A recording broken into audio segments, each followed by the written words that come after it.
This book is called Because of Winn-Dixie by Kate DiCamillo. Chapter 1. My name is India Opal Baloney, and last summer my daddy, the preacher, sent me to the store for a box of macaroni and cheese, some white rice, and 2 tomatoes, and I came back with a dog. This is what happened. I walked into the produce section of the Winn-Dixie grocery store to pick up my 2 tomatoes, and I almost bumped right into the store manager. He was standing there all red-faced, screaming and waving his arms around. "Who let a dog in here?" he kept on shouting. "Who let a dirty dog in here?" At first I didn't see a dog. There were just a lot of vegetables rolling around on the floor, tomatoes and onions and green peppers, and there was what seemed like a whole army of Winn-Dixie employees running around waving their arms, just the same way the store manager was waving his. And then the dog came running around the corner. He was a big dog and ugly, and he looked like he was having a real good time. His tongue was hanging out, and he was wagging his tail. He skidded to a stop and smiled right at me. I had never before in my life seen a dog smile, but that is what he did. He pulled back his lips and showed me all his teeth, and then he wagged his tail so hard that he knocked some oranges off a display, and they went rolling everywhere, mixing in with the tomatoes and onions and green peppers. The manager screamed, "Somebody grab that dog!" The dog went running over to the manager, wagging his tail and smiling. He stood up on his hind legs.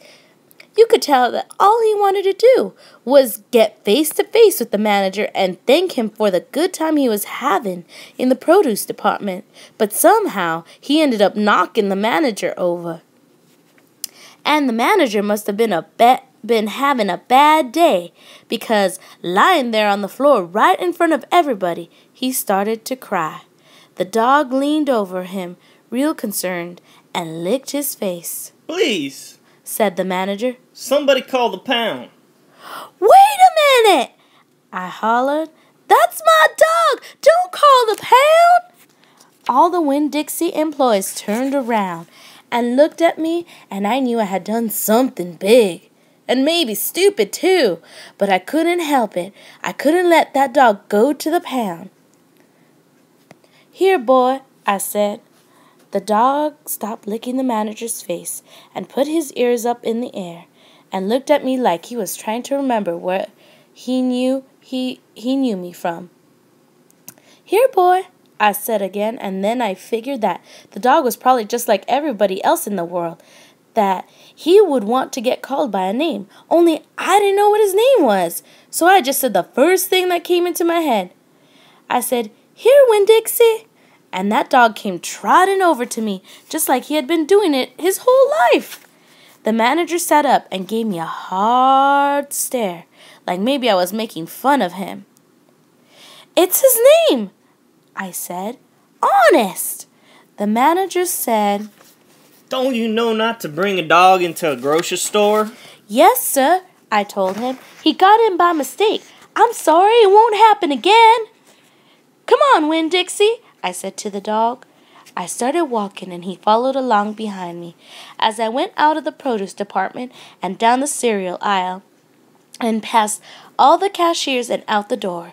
Once we were safe outside, I checked him over real careful, and he didn't look that good. He was big, but skinny. You could see his ribs, and there were bald patches all over him, places where he didn't have any fur at all.